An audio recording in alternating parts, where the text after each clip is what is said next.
I remember my grandma's favorite story was about how everything cost 2 cents when she was young. But now, everything constantly got more expensive. And it was all because of the government. These uneducated pigs didn't know how to control prices. And when I was privileged enough to hear the story, her complaining would last for hours and hours. And that's exactly what reactive people do. They always focus on the things that they cannot control. It's not possible that a concept like inflation would exist. And if it did, it's impossible that they wouldn't know about it. On the other hand, proactive people realize, look, even if my complaining were completely objective, it doesn't help me. So I'm going to focus on what I can control.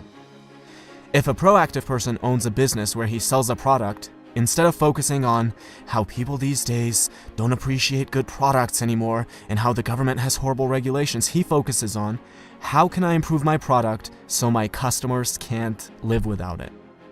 Do you realize how much responsibility, how much dedication, how much hard work comes along with asking that question? And what do you think our effort minimizing brain is going to pick as default?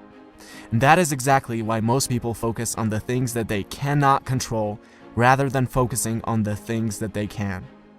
Habit number 1 is be proactive. Now, imagine you're at a funeral, but this one's different from all the funerals you've ever been to. You're standing over the casket and you see yourself. What do you have to say about yourself? This is one of the most powerful questions you could ask. Are you doing the things in your life which are aligned with what you want to be able to say? Do you want to say that you are a good spouse? If that's the case, how does coming home and instantly being negative towards your spouse affect that? Do you want to be remembered as a person who added value to society? If that's the case, are you doing the things that will allow you to say that, or are you scared of failure and choose comfortable mediocrity instead? Almost every one of us will have to readjust how we live when we ask this question. Habit number 2 is begin with the end in mind. Now, if I were to ask you, what are the most important things to you? The most common answers I would get would be either your well-being or your relationships, your family, your spouse, your children. You would never ever say organizing papers or watching TV. But how many of us spend more time organizing papers and watching TV than planning our nutrition and going to the gym or cultivating a healthy family environment? There's a horrible disconnect between what we say and how we actually allocate our time. Habit number 3 is put first things first. Now, imagine you're an author and I'm an author, and we both write interesting books, and we both have access to an audience of about 100,000 people. I read your book and I love it, so I decide to share it with my audience, and as a result, you now have thousands of people buying your book and reading your ideas. You see this and think, who is this guy? Let me take a look at his book.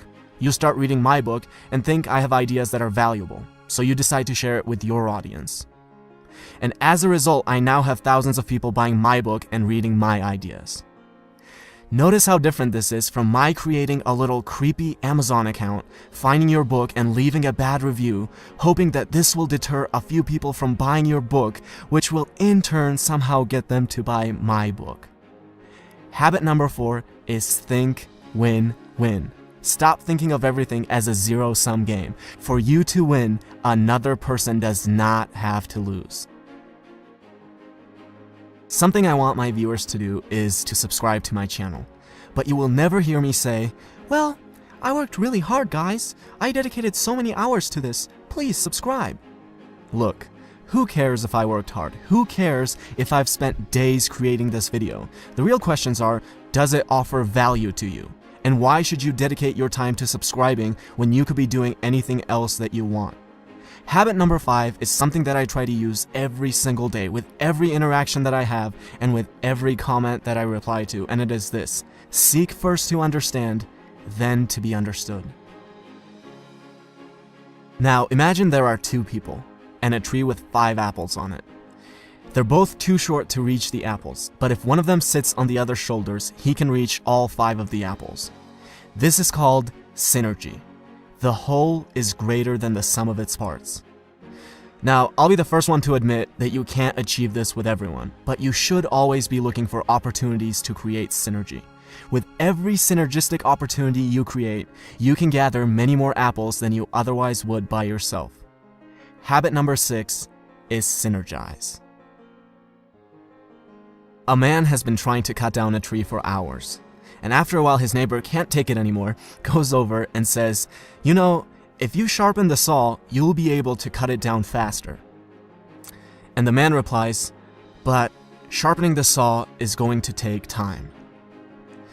Now, we might laugh at this story, but we do the same thing all the time. We can't find 30 minutes a day, 4 times a week to go to the gym.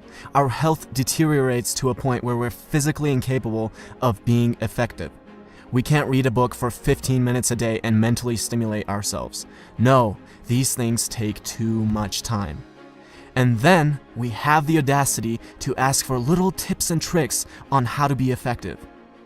It's like telling your engineer, "Don't worry about the foundation, where can we get the magic bricks that will float in the air?" Habit number 7 is sharpen the saw. And these are the 7 habits of highly effective people by Stephen Covey.